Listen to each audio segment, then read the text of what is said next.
समस्त मिथिलावासी के प्रणाम करे छी। हम एकटा छोट छिन कोबर गीत लऽ कऽ एलहुँ हेँ। आशा करै छी जे नीक लागत तऽ लाइक सब्सक्राइब कऽ दे जेबै। सुन्दर कनिया श्यामर तनिया सोना मुट्ठी लागल केवाड़ हे नववर नव कनिया सोना मुट्ठी लागल केवाड़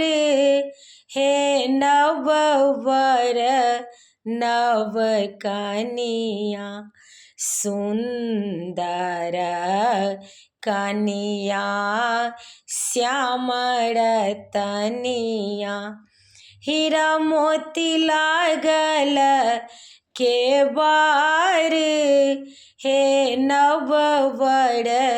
नव कनिया ताहि कोबर सुत गेला दुल्हा से राम जी दुल्हा ताहि कोबर सुत गेला दुल्हा से राम जी दुल्हा पीठी लागी सिया सुकुमारी हे नववर नव कनिया संग लागी सिया सुकुमारी हे नववर नव कनिया घूरी सुतु फिरी सुतु राजा जी के बेटिया घूरी सुतु फिरी सुतु राजा जी के बेटिया अहूँ घाम चदरी मलिन हे नववर नव कनिया अहूँ घाम चदरी मलिन हे नववर नव कनिया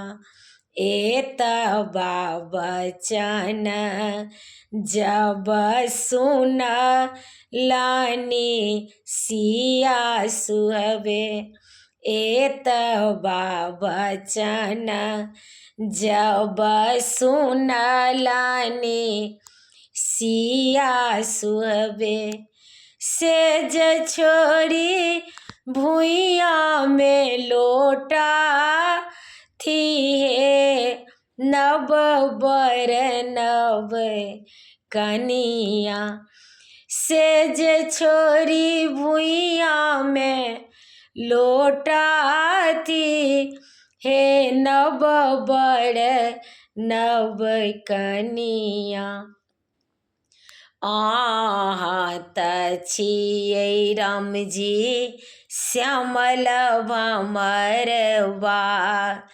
अहाँ तऽ छियै राम जी श्यामल भमरवा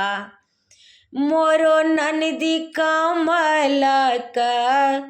फूल हे नववर नव कनिया मोरो ननदी कमलक फूल हे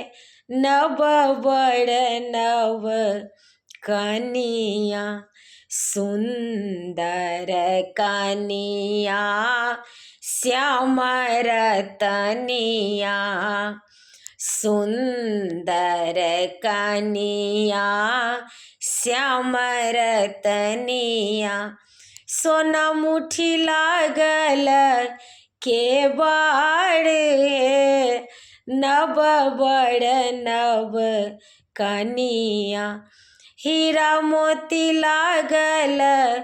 केवाड़ हे नववर नव कनिया सुंदर कनिया श्याम रतनिया हीरा मोती लागल के बाड़े नव बड़ नव कनिया सोना मुठी लागल के बाड़े नव बड़ नव कनिया।